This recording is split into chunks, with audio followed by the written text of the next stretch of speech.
Hey everyone, it's Katherine Kowalczyk with the Responsibility Quotient podcast, and today is June the 4th, 2024, and I have as my guest tonight, a little bit later than usual, but Marco Van Huigenbos. So welcome, Marco.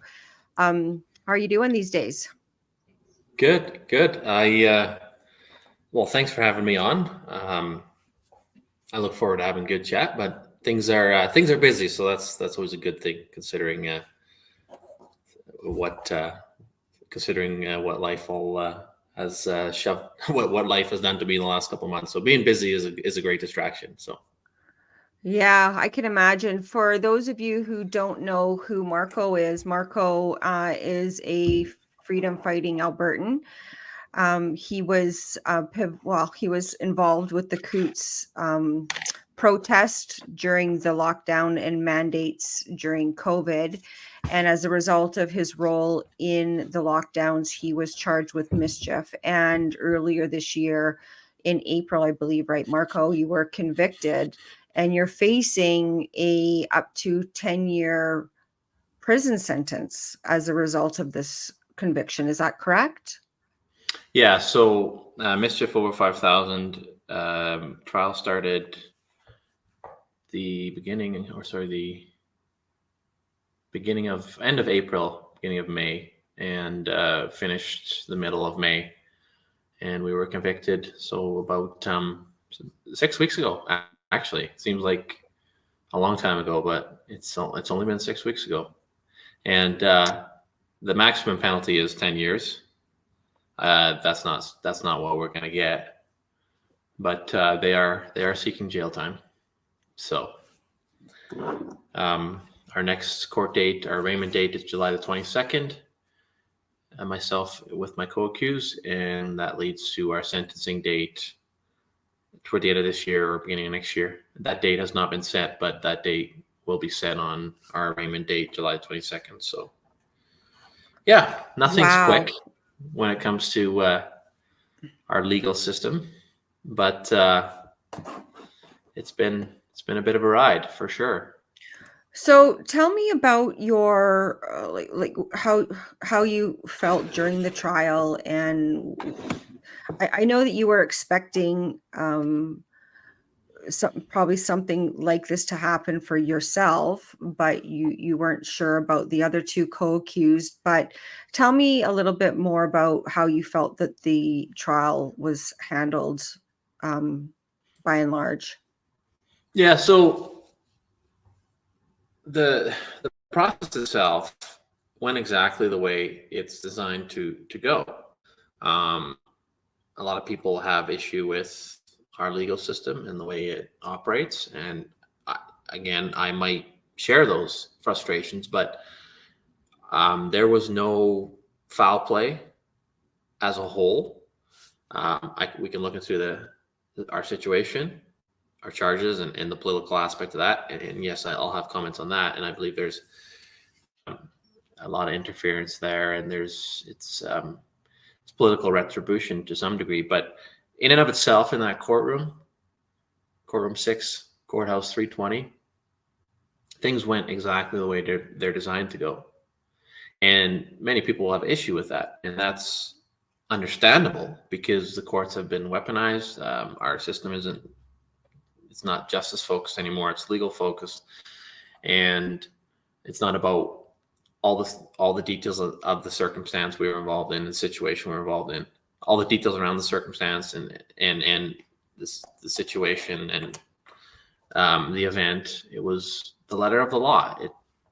You can't actually. It's not even that. It's that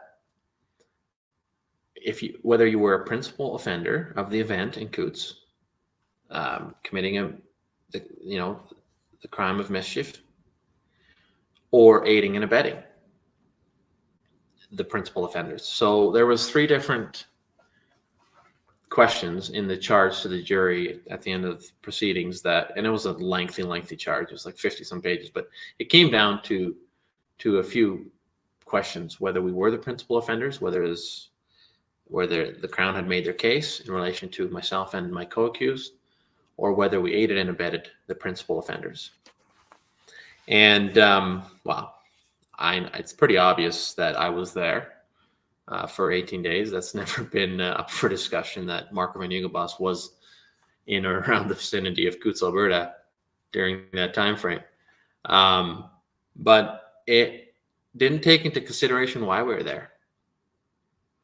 And that's something I really struggled with. I struggled with all the legality around the law and the courts and procedure, and we're on the defense. The Crown has to make their case.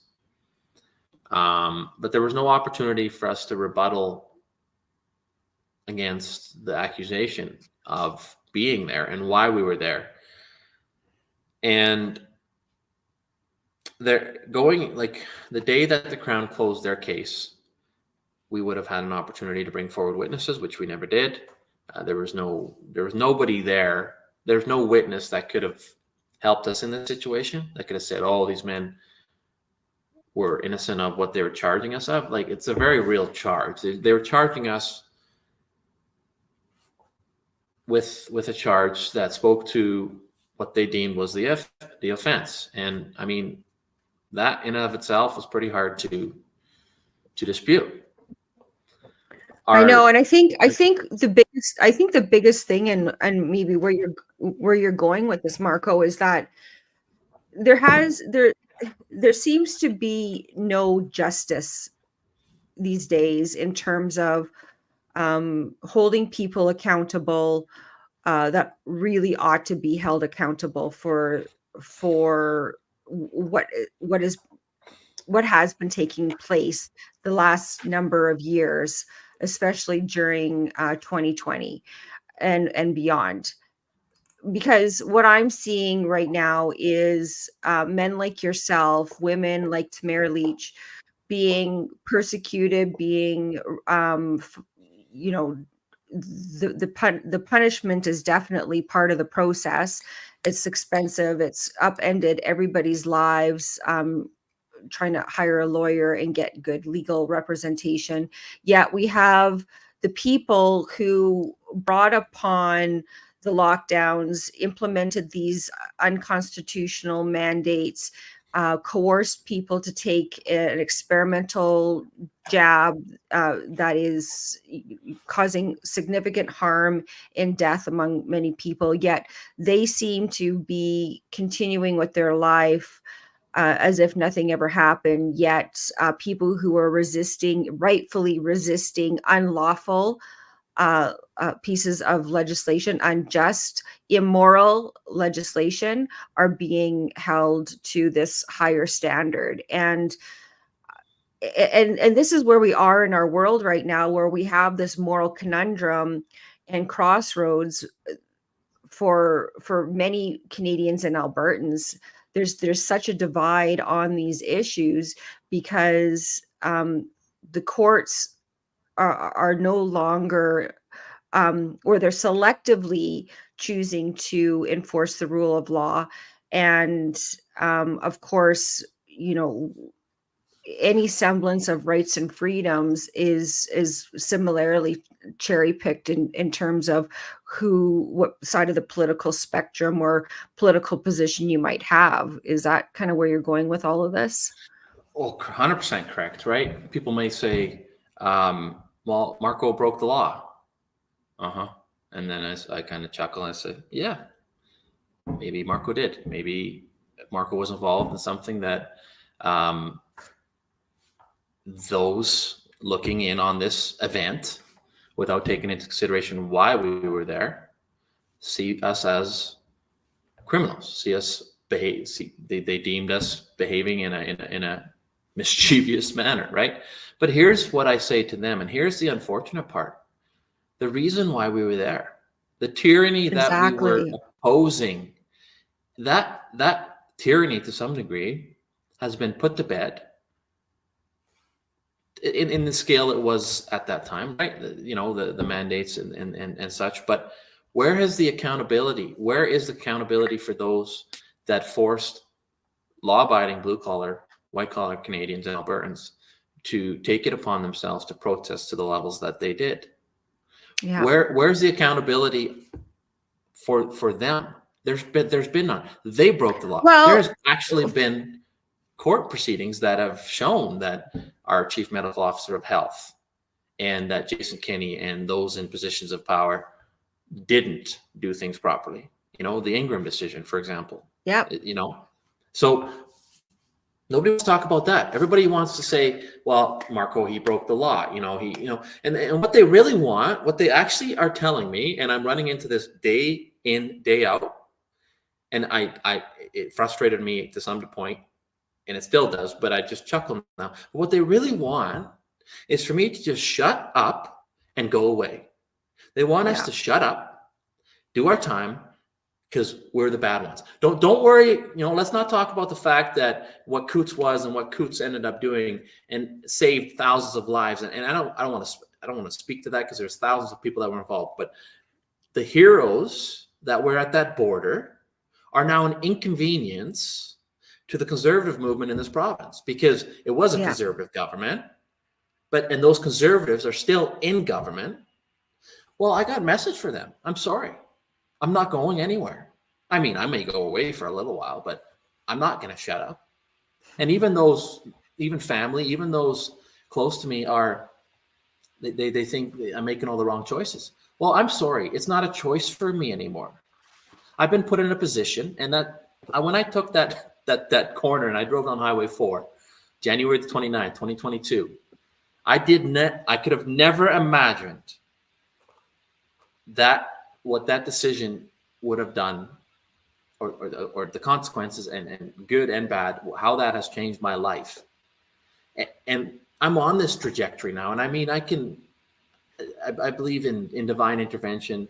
I believe there is a God, and God may have plans for me personally, but there is accountability needed in this province and elsewhere. And I'm sorry, I have no connections in Ottawa. I just don't. I don't have any methods to orchestrate anything there. But in this province, I do. I have connections, and I am beating that drum of accountability. And people just want to put COVID to bed. The government doesn't want us to talk about COVID anymore. They wanted to do it right off the giddy up. Like, I couldn't believe it when I ran in last year's provincial election with the Independence Party in Olds, Didsbury, Three Hills. I was the only candidate that wanted to talk about COVID-19 and the government mandates and the lockdowns. And I was part of my campaign platform was to require the government have a robust independent public inquiry with respect to COVID, so that we could have not only understand exactly what happened and who did what, but to have that accountability. Because without that, the healing isn't going to, it will never fully occur, right? And we can healing, the trust, everything. The trust, and let's look at it from the truth and reconciliation perspective. When we realize, as much as that process and what's happening there is also political and maybe flawed, at the end of the day, we're dealing with real people. Real people's lives were affected. People suffered. People died. And they're still trying to recover from the ramifications, all of that now. Yet, I say this when that was part of my campaign, but the electorate didn't want to talk about it. They didn't make it an issue. It was almost as if, and we're going to get into TBA, Take Back Alberta, I hope, as part of our conversation later on. But, that movement it might have been effective in one aspect, because it did remove Jason Kenney, but it also dropped the ball on it. For whatever reason, it was part of what quieted the freedom people, the freedom fighters that were rallying every weekend, let's say in Calgary, across the province, against the mandates right from the very beginning. And they were all of a sudden mesmerized by this new person called Danielle Smith that said all the right things and so far has yet to deliver on these things. But but I guess my point, my rant is this, Marco. The people in that election, so soon after the end of the lockdowns, were content to not make it an issue. And that shocked the hell out of me. So and there we are. you say drop the ball. There was no dropping the ball means an attempt was made. TBAs, Well, I guess, and I mean well, individuals in Take Back Alberta were focused on holding Jason Kenney accountable for all those things, but there was no intention and no desire, and that's where my falling out started with some of those in TBA, because the attitude and the interest and desire to now hold, and I mean this premier can't be, Danielle Smith can't be held accountable for Jason Kenney's actions, but she can be held accountable for continuing and not challenging aspects of the COVID regime. You know, we're in an endemic, but really, are we? Right? well, So I mean, we still have a jab. Well, exactly, right? And I mean, there's many people say, somebody said we overthrew the government. No, we didn't overthrow the government. We removed a premier, and we put in a new premier in that same government. Sure, it's a different administration, 100%. I know how that works, but the government hasn't changed. And I mean, nothing has changed. Sure, different ministries, different individuals, and different postings. But if anything, it's back to what it was. And let's just forget about it. Let's forget about COVID. I got news for people. I don't know if they've been watching. And I mean, Canada is a latecomer. We always are. Fashion, a lot of trends, some trends lately. We've been trendsetters, unfortunately, social issues and stuff. But we're late to the game on things quite often. We're just a corner of the world.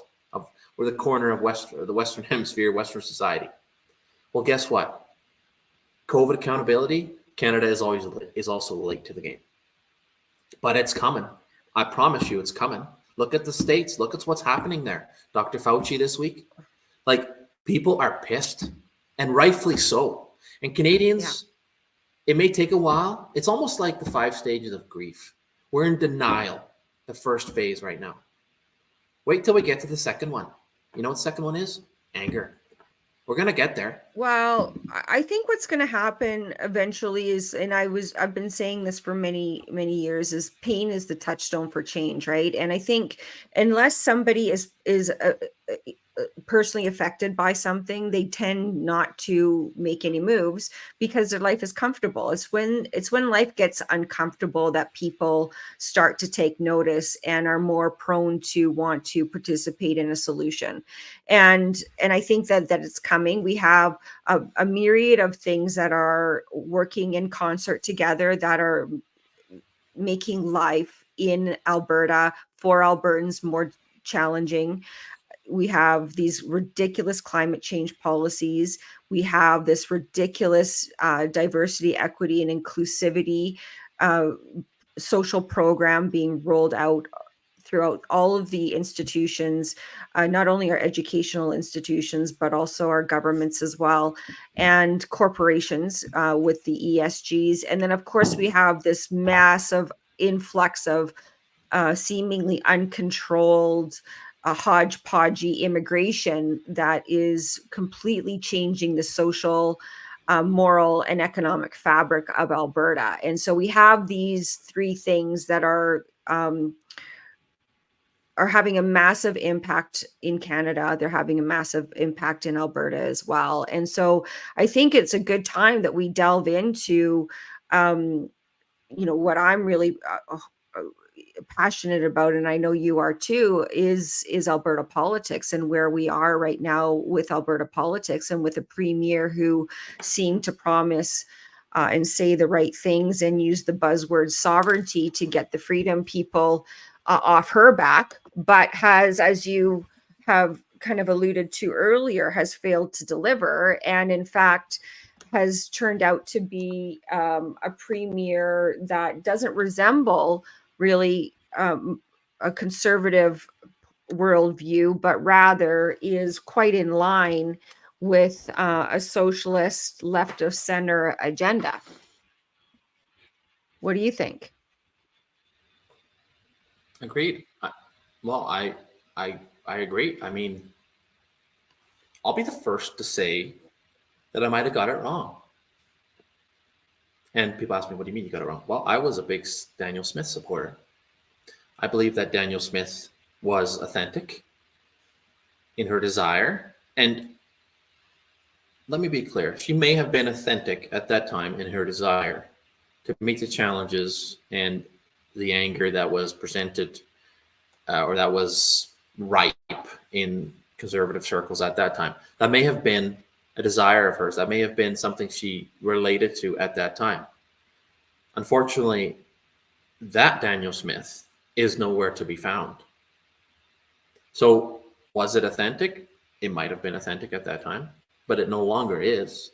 The promises that were made in the 2022 leadership race, even the promises, even the centrist, even the promises that this government made pretty much 1 year ago in the general election have been broken. It's been one broken promise after another. Can you summarize some of the promises that you believe that she made and is not fulfilling? Okay, so well, for starters, I'll start with some of the earlier promises, some of the grassroots promises that she made in her leadership race. Danielle Smith, she had promised to reopen nominations, and we're talking specifically the Rocky Rimby Mountain House Sundre nomination involving Tim Hovan and Jason Nixon. And right. the second contentious nomination was the Carson-Siksika nomination down here between Joseph Scow and Jody Gateman at that time. And just a little bit of background on those two noms. Those were nominations that were run before Jason Kenney resigned. So they were run in the summer of 2021. And they would have been some of the first nominations to go forward. And these two individuals were significant players in Jason Kenney's caucus. Jason Nixon was, I believe he was House Leader at that time. He might have even had a cabinet posting. And Joseph Scow, who, along with Danny Williams, Jason Kenney brought back from Ottawa when he came to, when he ran for the leadership of the of the PCs, and then they united the PCs and the Wild Rose, and then there was a leadership race, which resulted in the kamikaze candidates and all of that controversial stuff. He brought Dan Williams, MLA, I'm not sure where he's MLA, up in the Crete area up north, and Joseph Scow from Ottawa. They were staffers there in the CPC side of things, and they were very close to Kenney. So they had these nominations run, and there was a serious challenge in these noms. And instead of allowing the people the opportunity to exercise their democratic right in the party process, they found reasons to disqualify these candidates that were posing serious threats. And this was a very controversial issue in the party, in the rural side of the party, and all parts of the party. And Danielle Smith was aware of this, and she made the promise to reopen. This is the promise she said, quote, "I will pledge to you as well, if any of the local ridings want some of those ridings reopened because they don't believe that they've been fair or they believe the candidates have been disqualified inappropriately, we will address that when I'm elected," said Smith. Well, I don't need to speak to how that promise was broken. We're all aware that that opportunity never arose, and Danielle Smith, very under pressure. Don't get me wrong. I'm not saying that she just randomly decided not to do it. No, under pressure. She received a lot of pressure from Edmonton, from Cox, from the party not to do this. But that's the thing with a promise, right? You promise, you ran on that campaign, you follow through. And the threats and the bullying from those individuals in the party who had standing and influence Well, you meet that head on. That's the role of a leader, to meet those challenges. And I'm not saying that it's so black and white, but it really is to some degree. It's black and white. Promise made, promise kept, or promise broken. Well, in this case, promise broken. I actually have a document I'm reading from. I put together a 7-page document on promises made and promises broken. Yeah, I think I might have that. I might have sent that to you, actually. Yeah. I think I sent that to you earlier today. I thought it was so cool. But I'm wondering, and maybe let's talk about like this next question. Like, some might feel, because when you and I had an interview, I think in February, or it was before you were trial. Definitely before your trial. I was just brand new at doing this, and you and I had previous to that many conversations about, oh, Katherine, you were saying, oh, Katherine, just give, the UCP some time, give her time, and blah, blah, blah, blah, blah. And I was kind of hard on you about my thoughts on that, and how I didn't have faith in that time that you were extending to her. However, perhaps people might see, you were convicted of this mischief, even though she has nothing to do with that technically. But is this different perspective of Danielle Smith that you have now, sour grapes, or is this? Do you really believe that? And we can get into some other, some of the other things that has not done and fulfilled to maybe inform your opinion. But I just want to make sure this isn't just sour grapes, because you could be going to jail, which, let's face it, that would piss me off. Yeah. So to say I'm not pissed off would be a lie. But my anger, so I guess me being frustrated with the situation I'm in and the injustice of it all, it does make me a bit more aggressive in nature. I don't lose my respectful methods. I'm direct. If anything, I'm leading the charge for accountability and responsible government that much more, because I have now felt, suffered, and I'm experienced the injustice of when government isn't operating along those parameters. Yeah. I've been very clear. I've been very, very clear that Danielle Smith could not and should not, can't and hasn't interfered in the judicial side of things. That sets a very dangerous precedence. I've been very clear on that. A lot of people are like, Marco has an axe to grind. Marco's just pissed off. Marco's sour grapes. That's an attempt to discredit me. And I just chuckle a bit, because I'm not here spouting off about the injustice that I feel that I'm experiencing. Never, nada, ever. That's not why I'm here. That's not what I'm doing. This document I sent you, it doesn't have my opinion in it. It's copy paste. It really is quite interesting. And I actually, more so since this COVID stuff and lockdowns, and of course, I do have an interest as a former candidate. But you do go through a couple of things, and I want to, if I can, I'm just going to read another one to you. To date, the Premier's office has spent almost $9 million on a failed Alberta pension publicity campaign. They have also completely stopped talking about key sovereignty issues. And so it goes on to say, last year during the election campaign, the Premier said these quote unquote controversial issues are no longer important, I guess referring to the pension plan and policing. Why? Because they are doing daycare now. They're not in our campaign because I think we've got so many things that we have done that we're excited about. We're bringing in $10 daycare. And that was in an Edmonton City News article in 2023, November 23rd. And also in the National Post. So what we're seeing is, Danielle Smith had campaign on lowering taxes, but not just in the provincial campaign, but also in her leadership campaign, certainly led Albertans to believe that she believed in the autonomy and sovereignty of Alberta. even went so far as to bring in the Sovereignty Do Nothing Act. That's what I call it. Was all smoke and mirrors political theater, which had absolutely no teeth, because at the end of the day, she stated that she was going to abide by and agree with whatever the Supreme Court of Canada decision was going to be on any given issue.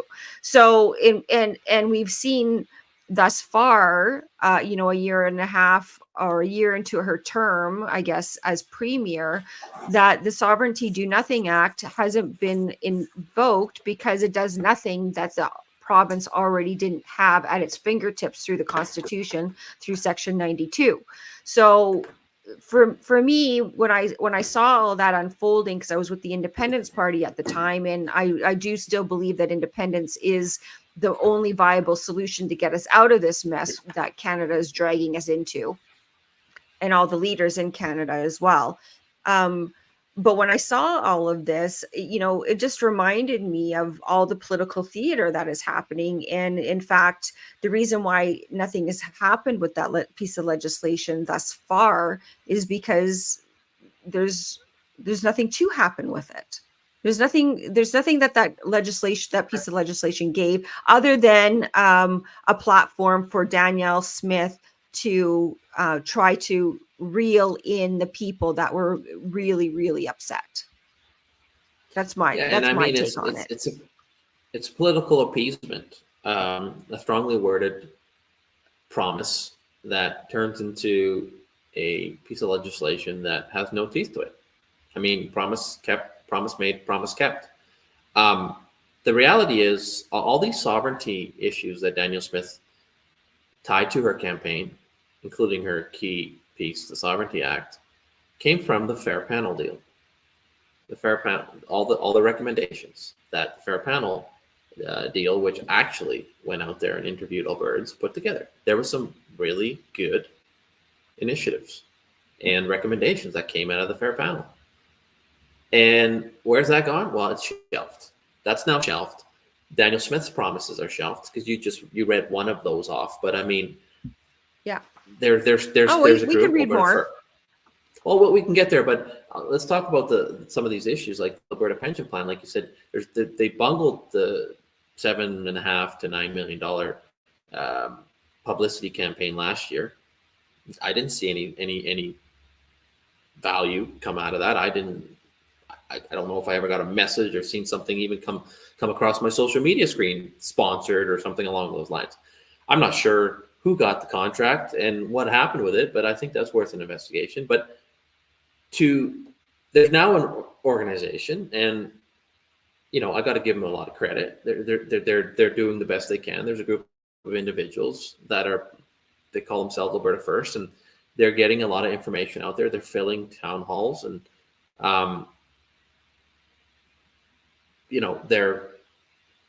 it's a citizen-led initiative. But to do what? To have a referendum on a referendum, right? The premier wants to have X amount of signatures, 230,000 signatures, to then initiate what is something I don't agree with to start with, Bill 2, the fair something piece of legislation that they put in last November, that a referendum has to be held. What's wrong with exerting the authority that you have as a premier, as a government, to put Ottawa on notice, to put Canadian Pension Plan on notice and say, we're withdrawing? It's not something that happens overnight. It's probably going to take half a decade by the time it's all cut and dried. So wouldn't we want to initiate that process today, right now? People say, well, we don't have the number. We'll get the number. The number will be hashed out in court. I promise you this, that number will come out of a court ruling, and it'll get challenged, and it'll go to a higher level of court. And ultimately, it'll be the courts that determine this. But we have a right under the Constitution to have our own pension. Quebec has it from the beginning. They have it. Well, we want it. And whatever that number is, we can argue about it today. Just totally it's not relevant. It just makes sense. It makes sense. It benefits Alberta. Yeah. And guess I had Nadine Wellwood. No, go ahead. She's great. What's the kicker? Here's the kicker. Federal MP Heather McPherson, NDP MP in Edmonton, is putting forward a private member's bill that will change the legislation on how a province can leave the CPP. And it'll follow the lines of how you reopen the Constitution. How you reopen equalization, for example, which is by reopening the Constitution. If she's successful, if that member's bill comes forward and it's ratified by the coalition we have in Ottawa, Liberal NDP coalition, Alberta will no longer be able to put Ottawa on notice and say we're withdrawing. They will need the support of said amount of provinces. Well, which province? Name me one province. We have provinces that align with us on issues. You know, even Quebec aligned with us a couple of weeks ago and says we support Alberta and their desire to be more sovereign, because they agree with that, because they have it too. BC aligns with us on certain issues at certain times. Saskatchewan aligns with us on a lot of things. But there is not one province or territory in this country that agrees with Alberta leaving the Canadian Pension Plan. So if MP Heather McPherson is successful with her private member's bill in changing the requirements for a province to leave the Canadian Pension Plan, we're screwed. That's hanging over our head right now. Daniel Smith, Edmonton, and this UCP government know this. And what are they doing about this? What they will do about this is when it's too late, they'll throw their hands up in the air and they say, oh, there's nothing we can do now. Well, and that's it is interesting. Excuse. Yeah, it's because, you know, as Randy Hillier says, I interviewed him a couple of months ago as well, and he was a long-term MPP in Ontario, and he was very clear that, you know, our governments, all of our governments, are captured by the lobbyists and corporate interests. So, in fact, I mean, we know that. I think COVID really opened a lot of people's eyes to the fact that there's something significantly wrong with our governments. We have, you know, Klaus Schwab bragging about how he's penetrating almost all the cabinet members for the Liberal Party federally. Of course, we know that. And what I find interesting as well is that, and I think we can get into this upcoming legislation, these bills that have been quite controversial lately that the Smith government has introduced, including Bill 20, that these conservative or pseudo-conservative governments like Stephen Harper's federal government, you know, they set up this legislation, like they get us into the Paris Climate Accord. They set up these pieces of legislation like Bill 20 that gives the province and cabinet these robust, wide-reaching powers over smaller municipalities or government in general. And then when the government changes, for instance, you know, the law is already in place and teed up for the left. In this case, what's happening in Canada is the leftist, socialist, communists, the Liberal Party, coming in and enacting all the laws that Stephen Harper, for instance, bound Canadians to. Bound Canada too. So we have a situation where, and that's why I think that they're this uniparty system where they work back and forth with one another, recognizing that even if they're not the party the next go around, they're going to at least benefit from the fruits of their legislation because the next government is going to continue on and enact it anyway. And so this next round of stuff that's happening with our province with Bill 20, which is called, what's it called? The Municipal Affairs Statutes Act, which seeks to give the province this authority to remove city councillors and town councillors, municipal councillors, or to call a referendum to get rid of these councillors. This sort of power grab by any government is, I think, really short-sighted ultimately at the end of the day, because this tide will turn, and you don't want to give a government that much authority over, even though I know the province has quite a, could really do away with any city if they wanted to. They have that authority, but you don't want to give a government any sort of carte blanche kind of authority like they're giving themselves, because we know how that's going to be used not only by them but in future governments that may not hold the same values as the majority of the province. Well, the irony, and you're so correct, Catherine, but the irony here is that we have a government who prides themselves on, or a premier in a government who prides themselves on being the most freedom focused premier in government in ever, or in the country, who likes to bang Ottawa over the head with a skillet on stay in your lane and overreach and jurisdiction, who now is baking or cooking with that same skillet. Bill 20. It's a power grab, and there's aspects of it that I it's an omnibus bill for starters. So we've only really focused on the controversial parts. There's a lot of very standard stuff that could have been legislated much quicker in separate legislation. Bang, bang, bang. Bill, right? You can. And I mean, you might have even had more transparent as well, and more transparency, and you might have even had some unanimous consent in the legislature on it. Probably not with how politics is run these days, but you might have. Instead, they rammed through this omnibus bill, Bill 20, and even Bill 21, and the Ottawa, or whatever, the Priorities Act, Bill 1819. And I'm not going to talk about how this was rammed through legislature. That's a different discussion. But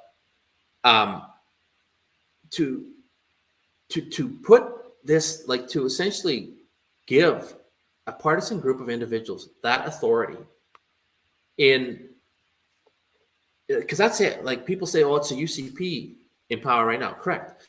But to give a partisan, I'm going to take it a step back, to give a partisan group of individuals that much power over municipalities in this province is very concerning. And then people will argue back and say, well, we need to deal with Calgary, Edmonton. We need to deal with 5 cities. So back up a step. Okay. Do we have a problem in the cities? Yes, we do. There's 10 municipalities in this province that probably have connection with Ottawa directly. The larger, Medicine Hat, Lethbridge, Grand Prairie, Red Deer, Edmonton, Calgary. There's no more than 10 larger municipalities in the province that have agreements with Ottawa directly. Is that concerning? Is that a reason for the province to step in and want to have a say? Okay, that's understandable. But to legislate through municipal priorities bill, municipal affairs, change in municipal affairs legislation, to legislate to legislate in a manner that affects 344 municipalities in this province, that's ridiculous. Well, and the way I understand it, I understand it as well, is that what they've done, I mean, there is a process. I mean, Rick McIver, Minister of Municipal Affairs, has already exercised his muscle by ousting Jeff Colvin in Chestermere and the city councillors there. And so we have a situation where there is a process in place. They had to follow a process. And now it seems like these new changes are going to do away with that process, the due process that is designed to ensure some sort of accountability and ability for the person who it's affecting to at least be able to defend themselves in some way, what shape, they say, or form. Too long of a process. It's too lengthy. Well, I'm sorry, but an elected official, people say, oh, it's a left-leaning. That mentality is what is the problem in our society. It's okay if it's us doing it to them, but yeah, how much do we like it when it's being done to us? And it's being done to us more often than we have the ability to reverse it. And actually, we don't do that. But it shouldn't be easy to remove an elected official. Now, it should be easier through the municipal affairs process. Yeah. We're not talking about recall here. And if it was really a concern by this administration and this province that rogue elected officials weren't living up, this is ironic, that officials weren't governing according to their promises, so the province needs to keep them in line, then shouldn't we maybe take a look at Bill 52, the recall legislation in the province? But guess what? Guess why they don't want to do that? Because that will hold them accountable too. No, we only want to hold municipal officials accountable. And that's the problem. That's the axe that I will grind. But that makes me that makes me the enemy to stop. So there's like I mean, really what we're seeing right now is I think a breakdown and an unveiling of all of this shenanigans.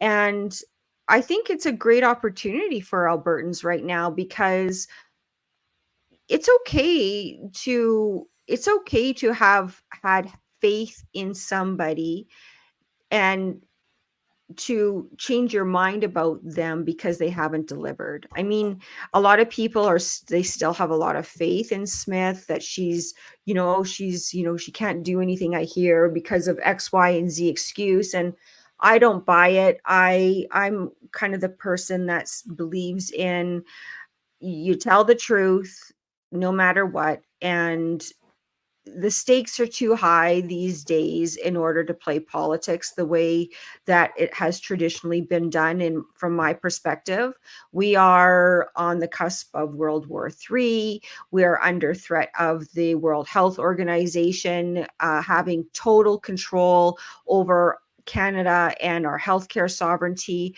They just passed the international health regulations under our noses, distracting us with this treaty. The treaty didn't go through, but anyway, we had unanimous consent over the international health regulation amendments that are still going to put Canadians into a situation similar to they were in last time.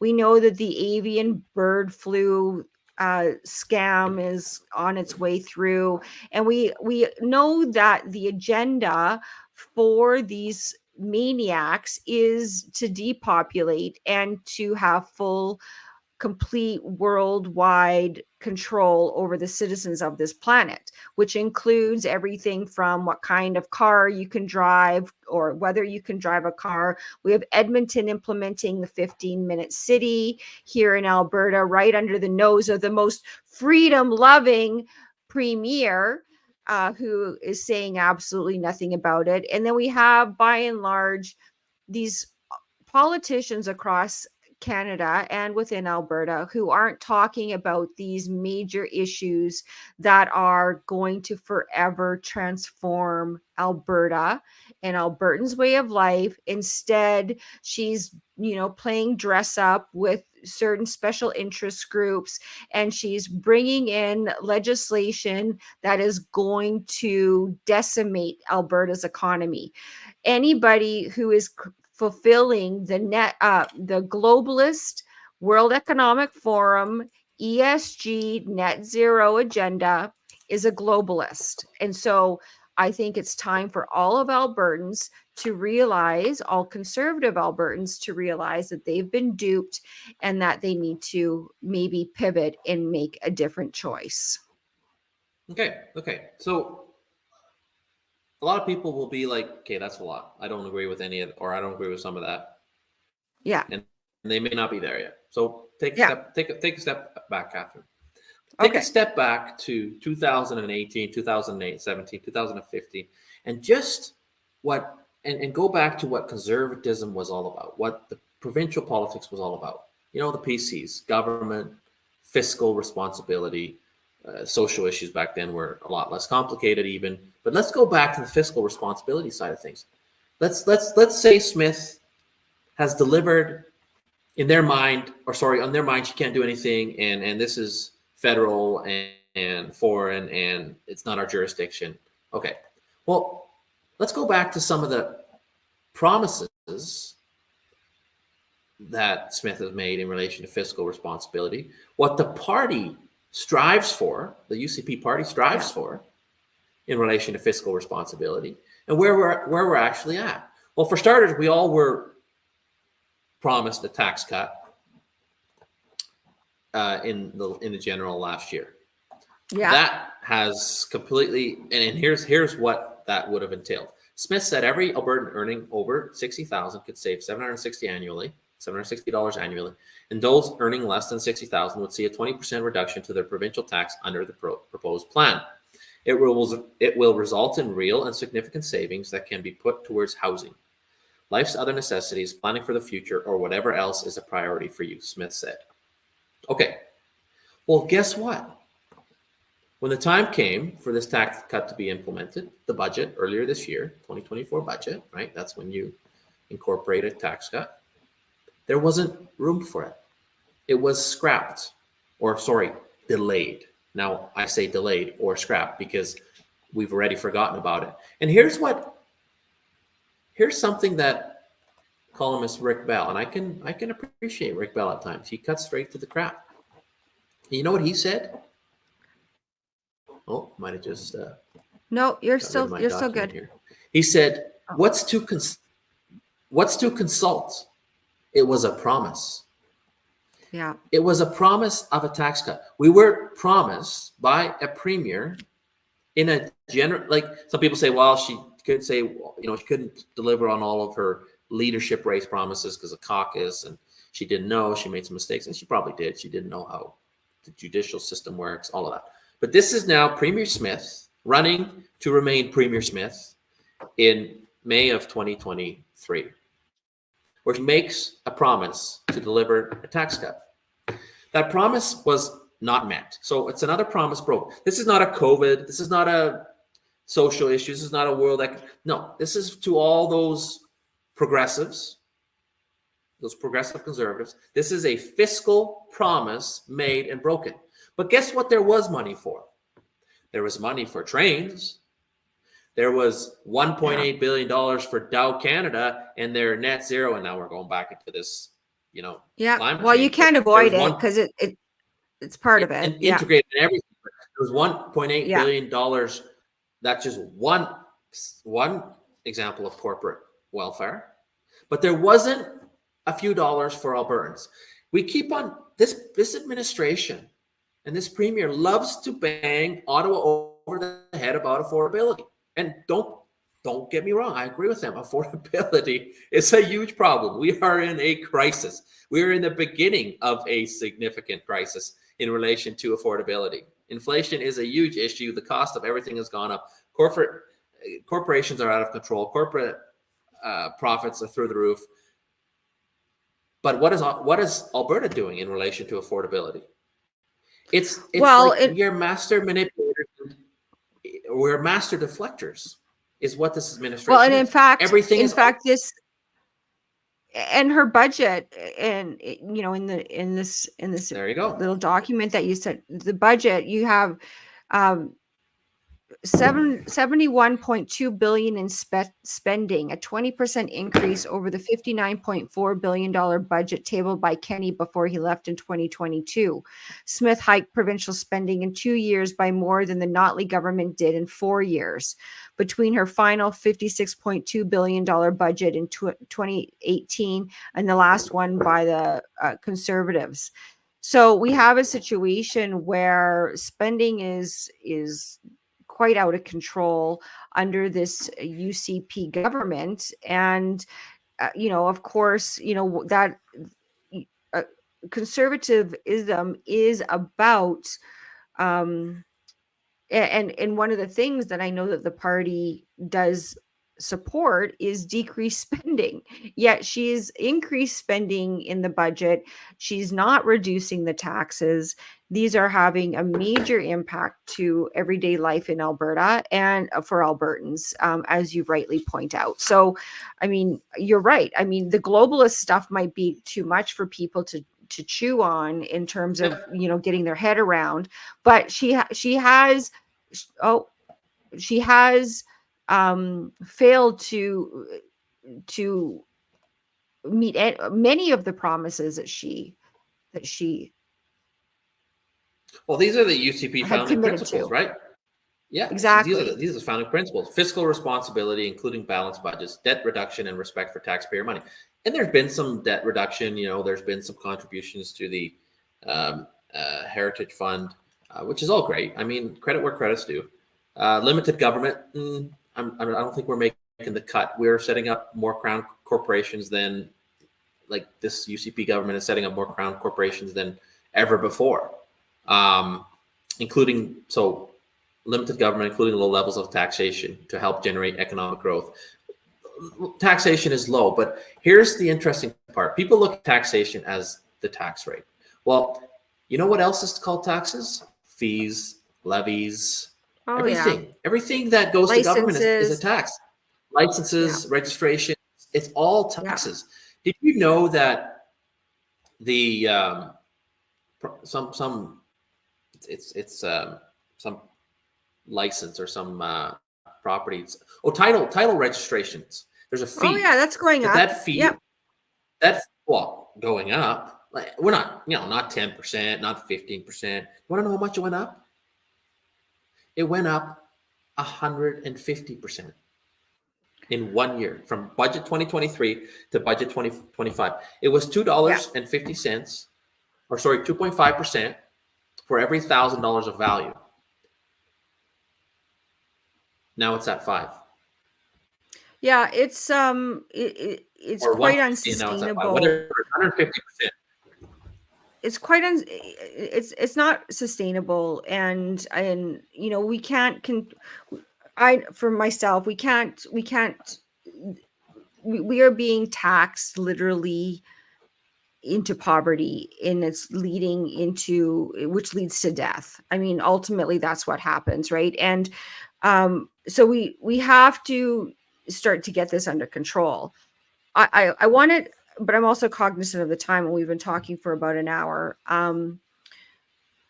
What I'm really passionate about is the fact that this so-called conservative government is supporting initiatives like diversity, equity, and inclusivity, and sexual orientation and gender identity in our schools, specifically. We have a UCP MLA, Tanya Furr, raising the pride flag in Edmonton on behalf of the UCP government. I think it's abhorrent. I think that political agenda has no place in our schools, in our institutions. It actually has no place in our government whatsoever, and should be completely removed. That flag should not be allowed to be flown on any municipal, provincial, or federal government institution grounds or buildings, from my perspective. And so we have this government that has, and I would argue that these principles, this agenda is not conservative whatsoever, and it's in fact going to destroy and harm many children. It's dividing families like we've never seen before, and it's pushing it's force feeding Albertans something that they don't want, by and large. How can we be tolerating a premier that is pandering to this agenda? Well, it's along many other things that we talked about, right? I mean, a lot of people have different views on that agenda, but we're starting to see the real objective of that agenda, right? The whole pride movement. It was largely a do your thing and leave us alone movement for the first decade, and we've now seen what it's transitioning into. And it's transitioning into mutilation of minors, indoctrination, which that was pretty predominant, but it's taken away. It's interfering in the rights of parents, which are just It's not something that needs to be legislated, just the right that a parent has. The government needs to butt out. It is, at the end of the day, the government needs to butt out. The government should not be funding gender reassignment surgeries, should not be for anybody, whether you're an adult or a child, definitely if you're a child. And we should not be subsidizing any drugs or anything related to any of that from my perspective. Government needs to butt out of all of it. And I'd like to see a government in place that completely removes that from all elements of public life and does not support any of it. So that's kind of my. I think there's a lot of people that agree with. I think there's a lot of people that agree with you on that, and that's where it goes back to involvement, right? And I mean, it's time. It obviously hasn't affected people enough yet, and until it does, until it really starts to affect them, that's when you see people stand up and challenge that narrative. And I think we're starting to see that. I really think we're in June, we're in Pride Month, and I mean, I'm not looking to engage it, if you know what I mean, in my daily life. I don't, I'll steer out of the way. I mean, I won't, I may go take a look-see here or see what's going on, read up on this and have a comment there. But it used to be something that we just didn't align with, we didn't agree with, and we stayed out of it, which was difficult for me as a municipal councillor for many years. But my position was well known, especially in my role as councillor. But yeah, and I did so in a respectful manner. I always remain respectful in dialogue, and I mean that for me is a key thing in all confrontational aspects of society of these issues, anyways, in society and social issues, right? Opinions are real, and conflict is also something that is front and center, right? People get very excited about, and they should be. They should get excited about things that affect minors and the agenda behind this movement. But involvement is key. Oh, I agree, 100%. This goes back to how do you get government to listen? By showing up. Well, they're not listening. Yeah. Show up again. This is not. It's not a race. It's a marathon. Look at how long the creep of social decay has been working its way into our institutions. Come on, somebody tell me, or somebody. Sorry. It's been decades. It's been decades. It's decades. Decades. Clearly, like it's been 2 decades at least. It's been clearly for 15 longer, years since in rural Alberta. At least from World War II. No, I'm not. No, but not to the degree that when would we have seen the Pride flag or other forms of that movement making their way into the public school system in this province, for example? Oh, well, right? This Marxist communist agenda, which is where this BS originates from. It comes from it's been happening for many years, hundreds of years, but it's been in you're going to lose people with that, Catherine. You're going to lose people when you say Marxist communist. Okay, well, whatever. They can be lost if they want to. But still, that's fine. But we have to connect the dots. We have to connect it up. Yeah, but the truth or not, you can, this is where we're going to disagree, because being a lone voice in the wilderness is not effective. It's absolutely detrimental, Marco, that you be effective. Sure, but I'm not right now currently running for an office, right? So that's but we have an audience. I'm really without we do, but the thing is, people are smart and people are getting it, and they know what's behind this agenda. They are understanding what's behind this agenda. And if they don't understand, I encourage them to go and, I can provide sources that they can go investigate. But at the end of the day is this agenda has been, it's rooted in communism, in Marxism, and this has been it's been a plan since especially the end of the World War II, and the plan was to infiltrate all institutions within America. So that's what's happened. It's creeped into Canada as well. And that's why our academic institutions, like our universities, are completely woke. That's why our governments are. That's why our corporations are. And it's this weird, crazy hybrid of communism and fascism that we have sweeping the globe right now. But ultimately, that's what people need to realize is the genesis of this, because when I But when did realized that, when did the pride movement start? When did the specific? There's long been time ago. I mean, when? this is part of it. I mean, there's always been No. obviously gay and lesbian I want to people. narrow it down to the pride. Okay, but when did they start to infiltrate our provincial Canadian? We can say Canadian. When did they start to infiltrate our provincial institutions? I think you would probably see it mostly starting around 2013, 14, and 15.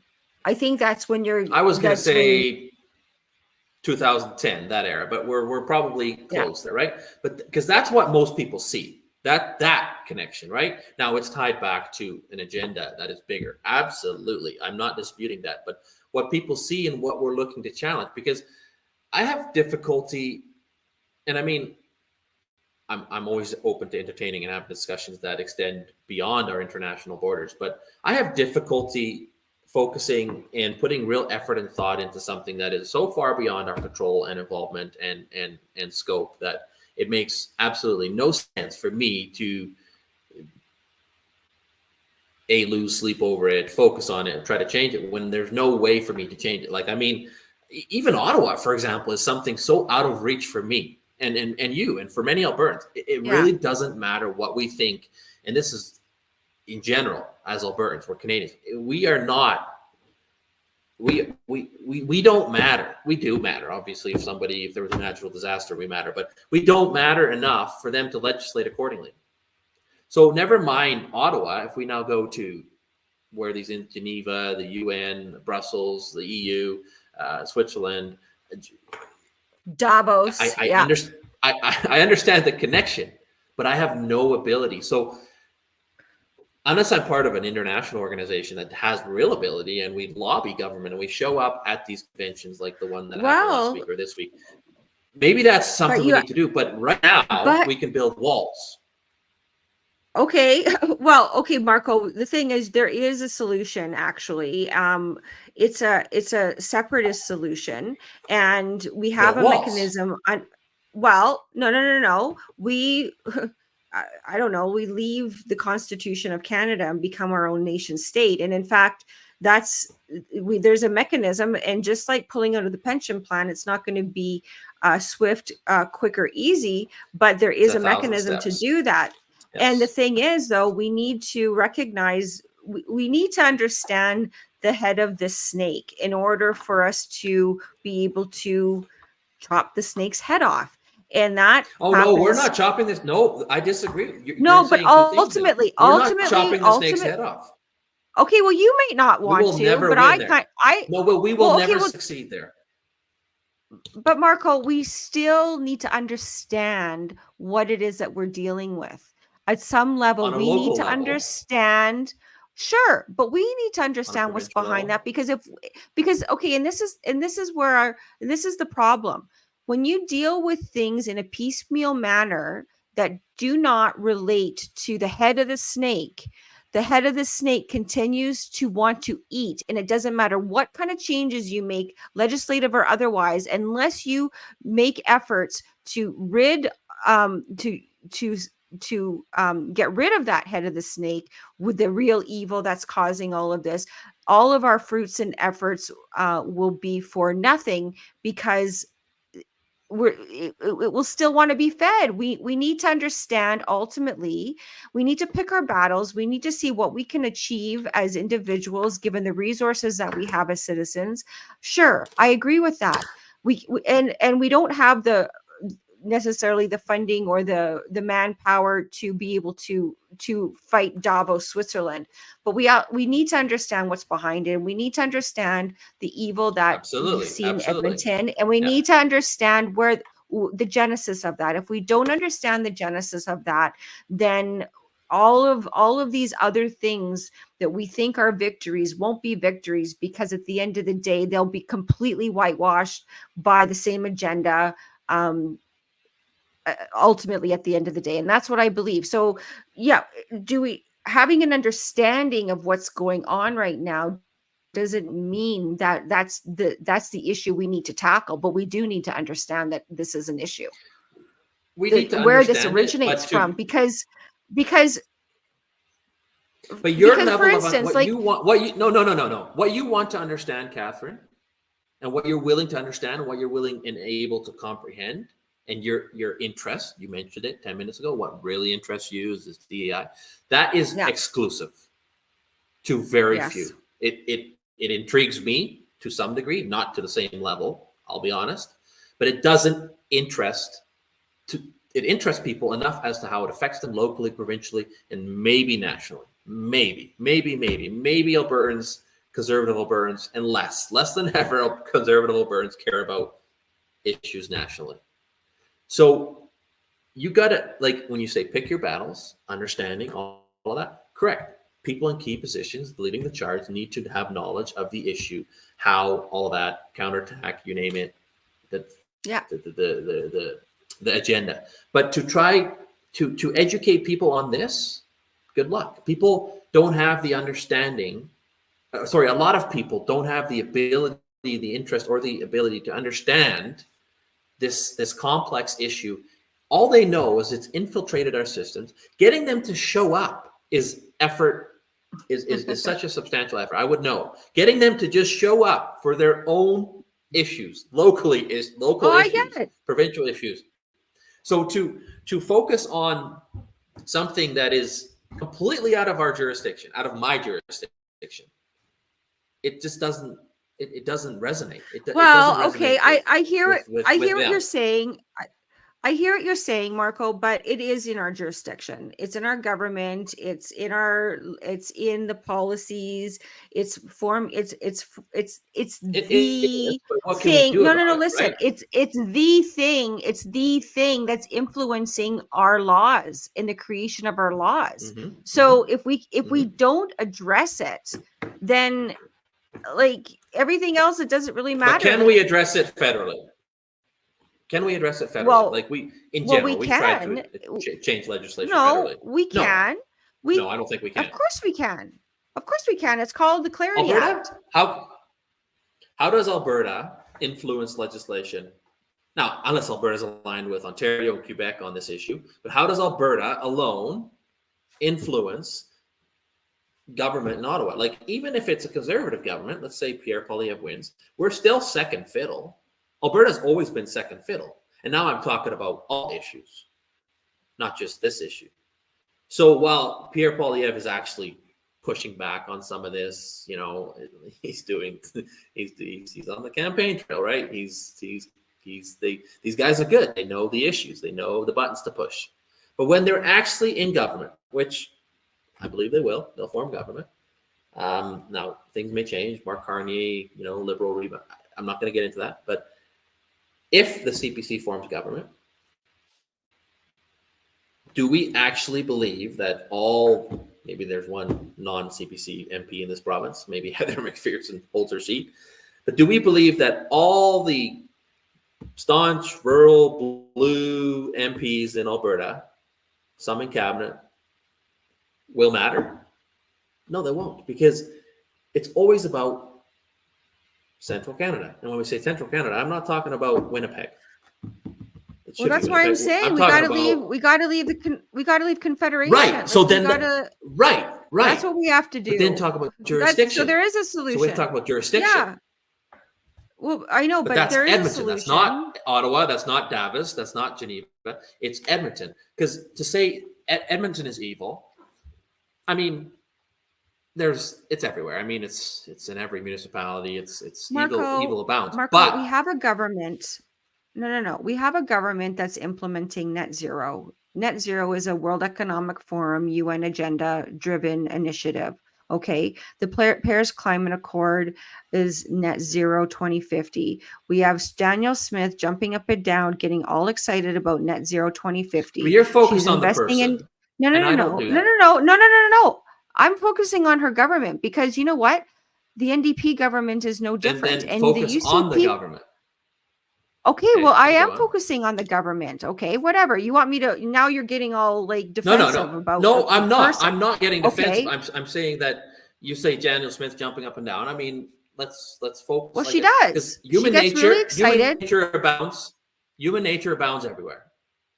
To say it Okay, abounds fine. only Let's talk. in Ottawa and Edmonton, Oh, no, no, no. like, Look at, we have a situation here where we have a government who is investing billions of dollars into carbon capture, setting up a carbon capture infrastructure, which is a boondoggle based on nothing, based on a lie that it is CO2 is a 100%, pollutant. 100%. Okay. So we have that. It's She's implementing it's a that. Ponzi scheme.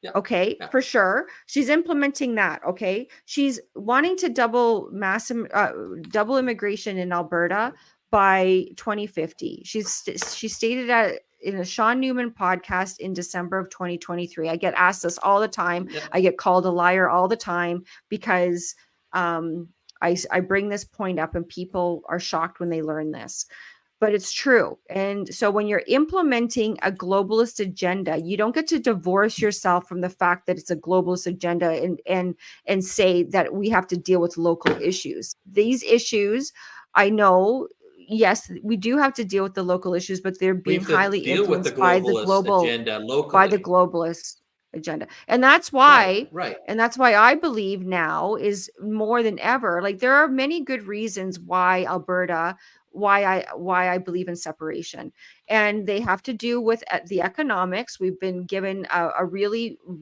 raw deal with the equalization payments. In fact, Albertans voted overwhelmingly under Jason Kenney to get out of and to change equalization, and nothing has been done with that. So Because it's there not are many good possible. It reasons, was right? And there's amusement. many good reasons why Alberta should want to become its own nation state. However, the biggest reason I believe that exists today is the globalist agenda threat. And because Canada is so tied to the UN and gives all billions of dollars to the World Health Organization, the World Economic Forum. We have Chrystia Freeland, who sits on the board of trustees or for the World Economic Forum. And so we have a situation where that globalist structure has a high degree of influence on Canada and Alberta as well. In fact, AHS has had contracts with the World Health Organization, especially during the pandemic or the pandemic. Absolutely. And so we have a situation where if we can't control our Canada's membership into these globalist organizations, then we control our membership within Canada. And that Okay. really Okay. is I the got a question for you on lifeboat that. that's a lifeboat that Albertans have at their disposal should they wish to use it. And I think now's the time that we set that into motion. Okay. So talking about Albertans and our lifeboat, and I agree with the fact that our membership in these organizations isn't something Alberta has some kind of a veto on, unfortunately, and we're dragged along with the rest of Canada as the race we're in. Maybe we're the turtle at times, but we're still on that path with that same destination compared to other parts of the world. But now let's take into fact the real aspects of Albertans, and where we stand, because you and me align on most everything. We may agree on how to get there, disagree on how to get there at times. But did you know that 46 or 47% of Albertans support everything you don't support?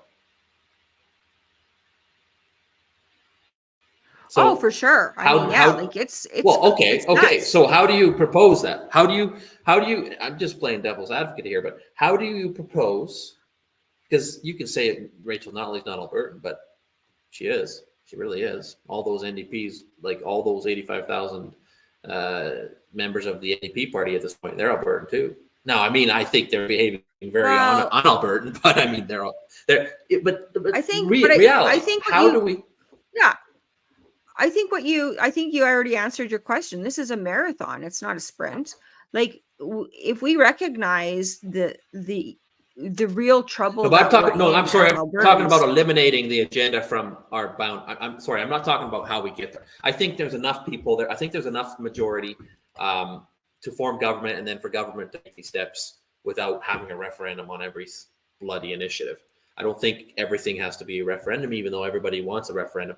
And I mean, once you get into the habit of referendums and the truth of the issue is out there, I think we're going to start to see percentages along the 60% in favor of some of these initiatives that benefit Alberta, even though there's sentiment, there's some patriotism that people don't want to hurt Canada. Okay, well, let's work with that, but we're due what we're owed. Well, But I've always I'm kind of talking about said nostalgia isn't a plan. Like, it's no, it's nice and not. It's everything, and not. I get it that, I mean, I'm Canadian too. I love Canada as well, but I don't like what Canada has turned into, and I don't like the corruption. Let's just get to it. It's rotten from the core. And let me just also say this. I do believe in Alberta separation, but I wouldn't trust Danielle Smith with that. Like, you also need a government that I want to finish is not this. I want to finish this part of the okay. discussion. I want to Okay. finish Okay. because I want this. This goes back to human nature. So we're looking at this globalist agenda like it's some alien funded, alien initiated, alien supported, and just you get what I'm saying. Alien, non-Earth. It is Earth, but plan that. Unfortunately, Alberta is just, we got tied up in. We're on the wagon and we need to jump off. But here's the thought. Do you not think that, because you may think Klaus Schwab, and I mean now his daughter, that they're the worst of their kind, and Trudeau, they're the worst of their kind, and some people may say Rachel Notley is the worst of her kind, but we have. There will never be a disconnect. There will never be the ability to disconnect Alberta from this agenda when you don't deal with the real problem. And the problem, in my eyes, is that society is in line with this agenda. Now, there's elements of society that isn't. Only because everybody's going along with it, seemingly. Along with who, though? Are you saying there's some master manipulator that lives in Switzerland, Geneva? How many little Klaus Schwabs reside in Calgary, Alberta? Well, I don't know. Like, there's a lot of people. I mean, but I'm talking about human nature. I'm talking about human nature. Listen, there's a lot of people that are benefiting from carbon capture initiatives, like Murray Edwards, in this like province. Yeah, exactly. Yeah. They have a lot more influence than you and I do combined. Well, sure, but they like the economics. Like Brett Wilson told me, he likes the economics of net zero.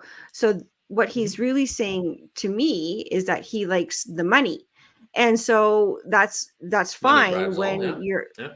Right. So that's fine for him, but it really sucks for me and you and the rest of Albertans that are suffering, paying, $1.70 at the gas station these days. Absolutely. Okay. So, I mean, we have to realize that this agenda one has been, it's been played, it's been seeping in for decades. Okay. So, the trans agenda, it might be seemingly a little bit more on the scene, like I said, the early 2000, mid 2000, 2015 maybe, probably earlier before that. But this agenda has been creeping in, and everybody, I mean, Stephen Harper signed us on to the Paris Climate Accord, so-called conservative government. I don't even think he knew what he was signing us on to at that time. Well, it doesn't matter. I don't care. Like, then, like, no, I'm not. I mean, these people are committing Canadians and Albertans to things that we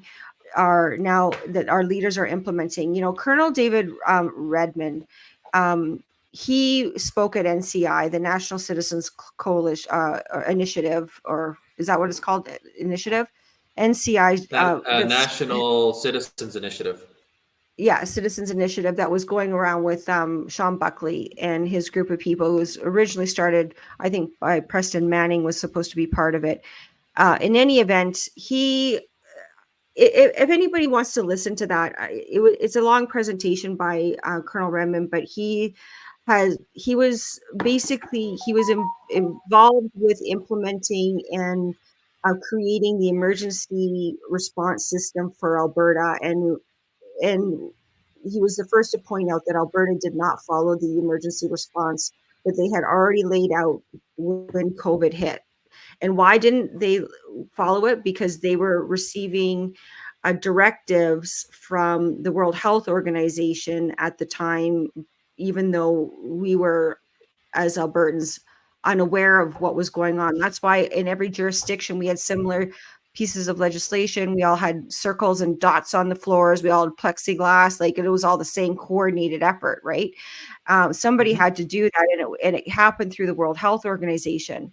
But what Colonel Redmond says, and I agree with 100%, you need one leader.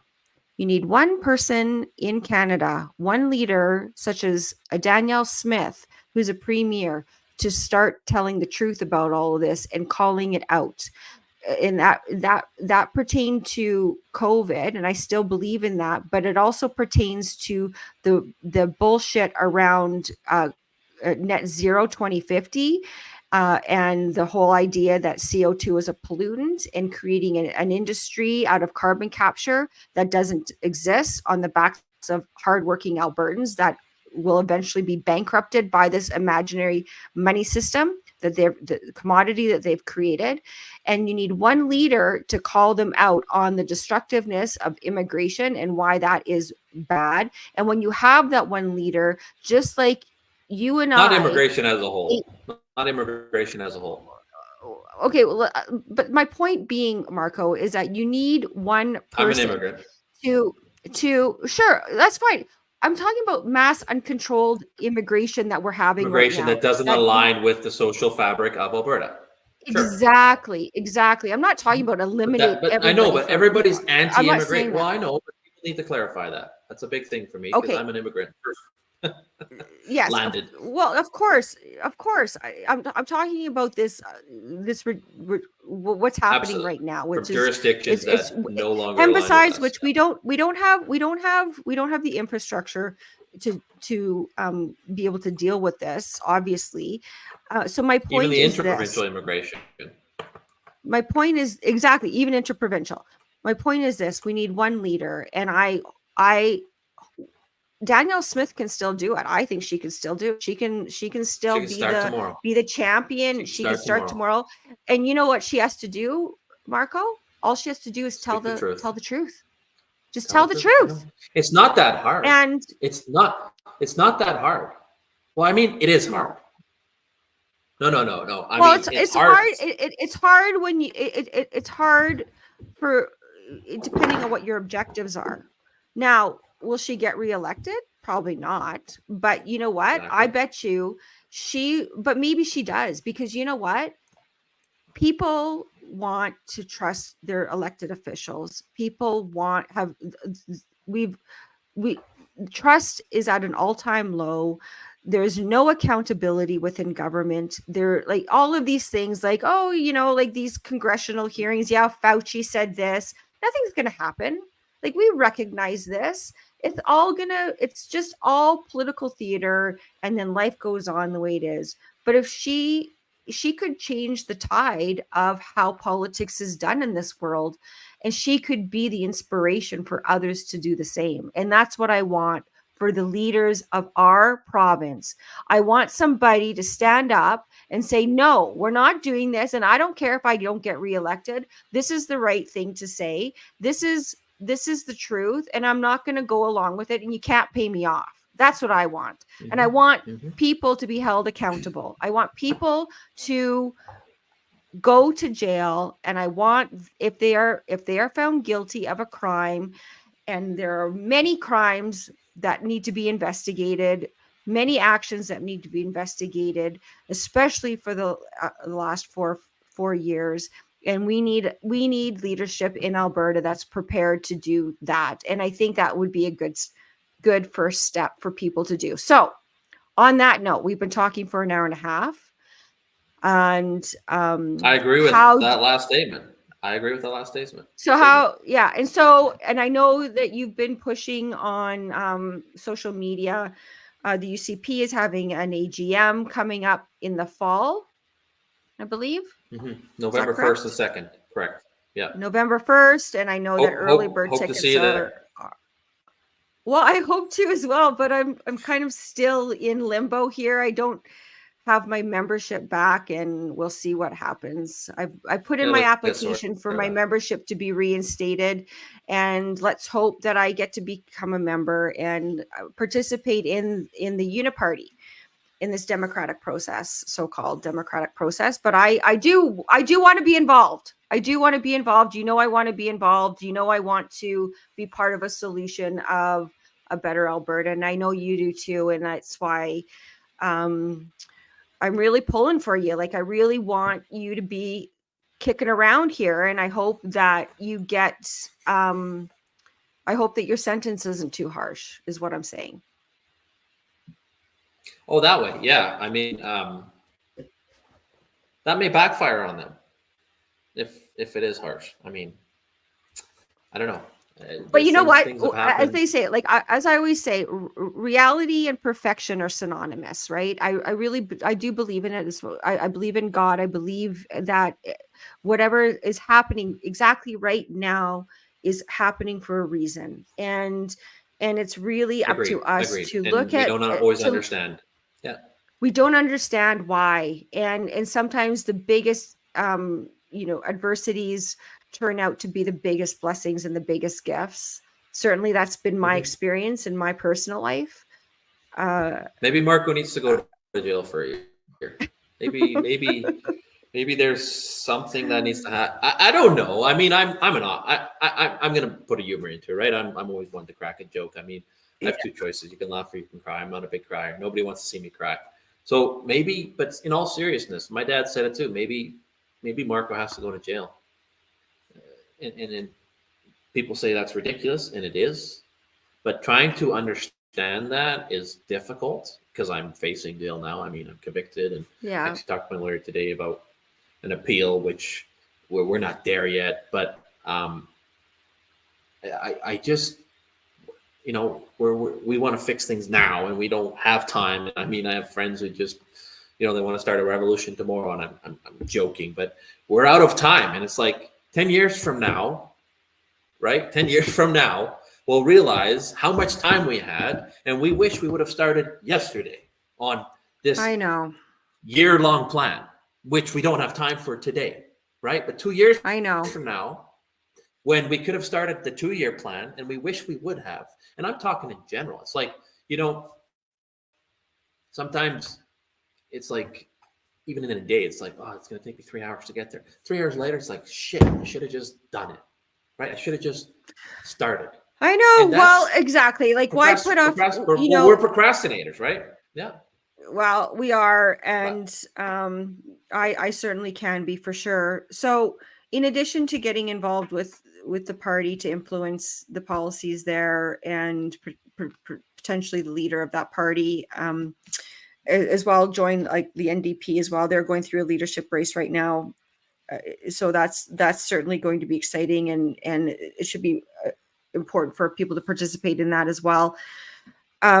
I understand. I read one of your posts a little while ago, I think last week, where you posted something that David Parker had used TBA, Take Back Alberta money, to solicit to enlist the services of an individual to dig up dirt on you. I understand that came from TBA money. Can you confirm that? Because that's what the post, your ex post, seemed to insinuate. Yeah. So a couple of weeks ago, I was made aware by some media that was looking into this, and they were planning to write about this, and they never did. So the information was released in a different manner. But I was made aware, and if I hadn't, on the fact that David Parker had used Take Back Alberta Society money, donation money from Take Back Alberta donors, to hire a political fixer to find anything on me, civil, legal,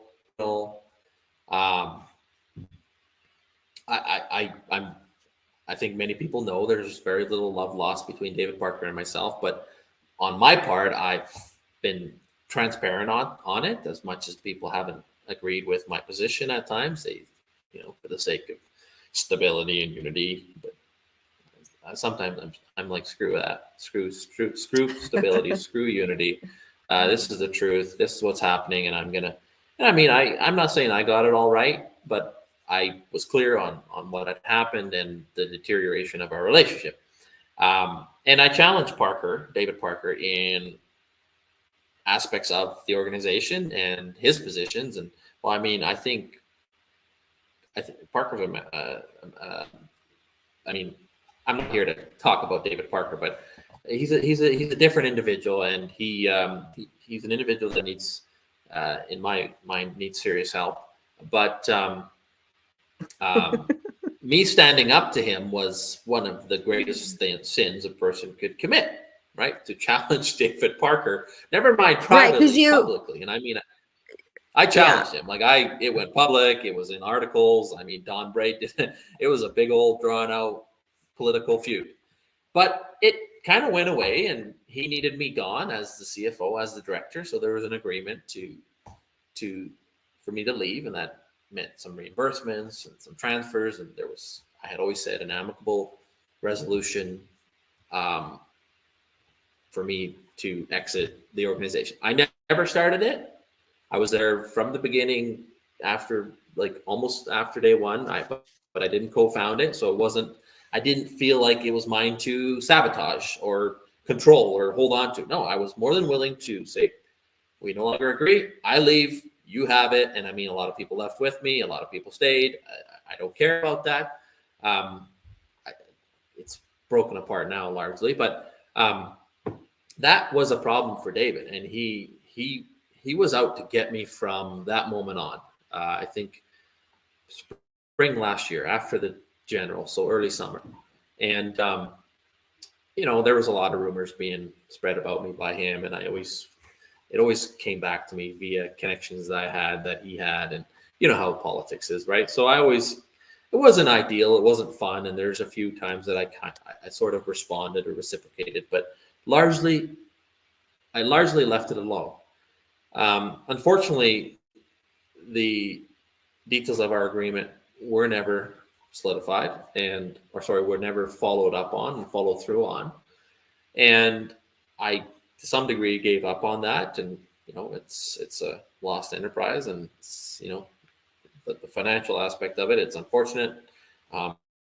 Here we are, even though some of these people that were supporting David at that time are still involved, and I'm involved with them in some ways, but to some degree it's resurfaced and there's conversations happening. But I did not know that I was such a threat to Mr. Parker that he felt the need to take thousands of dollars worth of donor funds to hire, a political assassin is a strong word, but that's who he hired. That's what this guy does. This guy politically assassinates people.